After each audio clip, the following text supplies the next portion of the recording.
Happy February 23rd. JLD here, and welcome to Strategy Today. In this show, we're going to talk about how Michael Saylor believes Bitcoin's going up 29% a year for the foreseeable future. We're going to talk about strategy, that's MSTR, versus governments. We're also going to talk about exactly why volatility is vitality, exactly why volatility is a feature, not a bug. We're going to get detailed there. I have two great Michael Saylor video clips, one about how there is no second best. And of course, rule number 8, we are now up to on the 21 rules of Bitcoin. This video is not financial advice. Please comment below. Where are you watching from? What are you thinking? What are your questions? Great conversations are happening there, and your comments are very meaningful. So let's dive on in. All right, today's first post is from Michael Saylor himself. The cowards never started, and the weak died along the way. As you can see, a little ode to the Oregon Trail of old. And here's Michael Saylor setting out on a journey. And guess what? Pioneers. These are pioneering times. And you're one of those pioneers, my friends. It's going to be an exciting road ahead. And I love the first comment here from Bitcoin Overflow. Getting shaken out of your Bitcoin early or losing all your money on altcoin scams is like dying of dysentery on the Oregon Trail. Let's not die of dysentery. Let's not happen. Let's not make that happen. All right, let's keep on moving to Bitcoin Archive. And Bitcoin Archive says, Michael Saylor, quote, "We expect Bitcoin to go up 29% a year for 21 years." This is Michael Saylor's belief. If history proves anywhere accurate, he likes to underpromise and overdeliver. So I think this is his base case, as he often shares his base case, just like his base case for strategies. Bitcoin yields this coming year, 2025, is 15%. I believe we're going to blow through that to the upside. And I think that Bitcoin is going to average more than 29% a year for 21 years. But that's my personal opinion. This is Michael Saylor's, what I believe is his base case opinion. We welcome yours. The Bitcoin therapist just wants you to know that good morning. Michael Saylor is hard at work. We'll see if and when a green dot comes today from the convertible bond purchase. And of course, we'll be giving you details all about that along the way. But I just wake up every morning and I say to myself, I love the fact that Michael Saylor, that the entire strategy team is working hard for me, the shareholder. These individuals are working hard for you. Yes, they're working hard for themselves as well. This is their livelihood, but they are working hard for you because you are their partners. I am their partner as a shareholder, and they're working hard for us every single day. Ben Workman posted, over time, people will recognize the power of a well-capitalized corporate balance sheet built on the rock-solid foundation of Bitcoin to generate massive shareholder value. For now, we remain in phase 1, accumulation.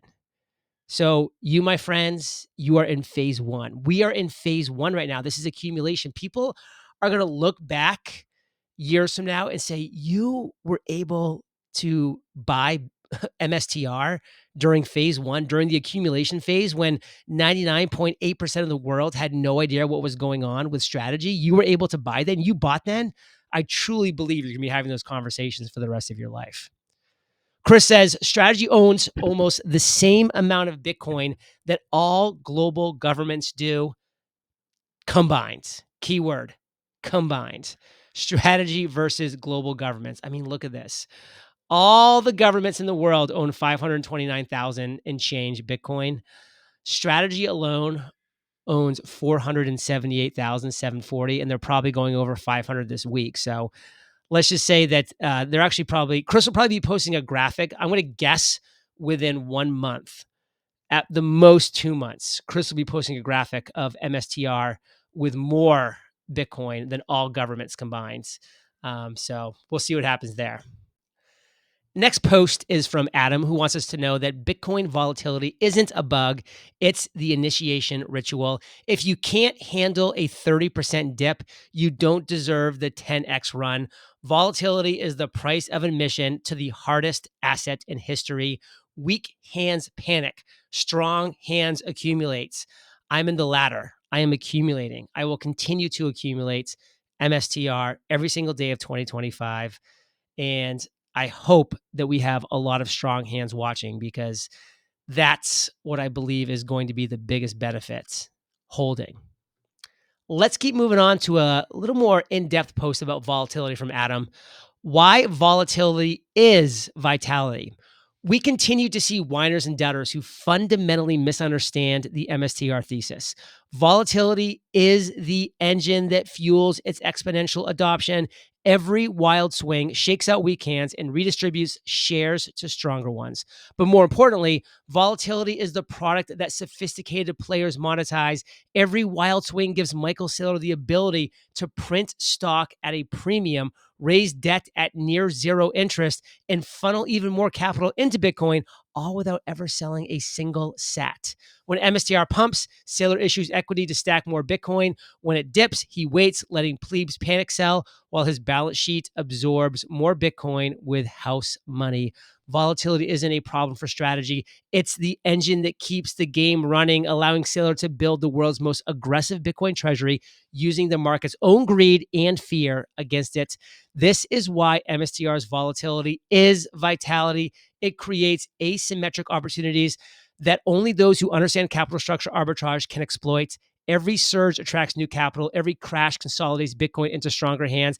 And every cycle deepens strategy dominance. As the first corporate Bitcoin ETF with a CEO who refuses to sell, MSTR isn't for the faint-hearted, and that's exactly the point. Volatility is how Saylor turns market inefficiency into a perpetual Bitcoin accumulation loop. And if you don't get it by now, you're not playing the same game. Boom. Oh, man, Adam. You just say things in a way that I want to, but just don't have quite the ability to. So thank you for that, my friends. And now we're moving into two videos from Michael Saylor about how there is no second best and rule number 8 of Bitcoin. So Michael, take it away.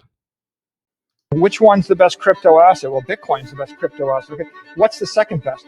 There is no second best. There's no second best crypto asset. There's a crypto asset. It's called Bitcoin, right? Right? There's no second best. Okay. But take all your money, buy Bitcoin. Then take all your time, figure out how to borrow more money to buy more Bitcoin. Then take all your time and figure out what you can sell to buy Bitcoin. And if you absolutely love the thing that you don't want to sell it, go mortgage your house and buy Bitcoin with it. And if you've got a business that you love because your family works for the business that's in your family for 37 years and you can't bear to sell it, mortgage it, finance it, and convert the proceeds into the hardest money on earth, which is Bitcoin. Rule 8, everybody gets Bitcoin at the price they deserve. You know, the decision to buy Bitcoin is an act of humility. It's when you can overcome your fear, your uncertainty, your doubt. It's a moment of clarity and courage. Courage to overcome the FUD. Clarity when you realize that you need to break with your convention, with your ceremony, with your rituals, with all of your history. And when you finally see things clearly, and when you finally overcome that fear, you'll buy it. In December of 2013, I looked at it and I tweeted, you know, Bitcoin's days are numbered. It'll probably go the way of online gambling. Big mistake. Bitcoin was $892. Okay? I got the price I deserved. And when I first started buying Bitcoin, I was buying it at $9,500. But that's okay. I'll buy it at $95,000. And then I'll be buying it at $950,000. And when it gets to $950,000, there'll be some whiny person, a talking head on television, saying it looks overbought right now. It looks a little bit heated. We think it's going to trade down to 700,000. And they'll miss it. It'll go to 8 million. And they'll buy it at 8 million. And they will get Bitcoin at the price they deserve.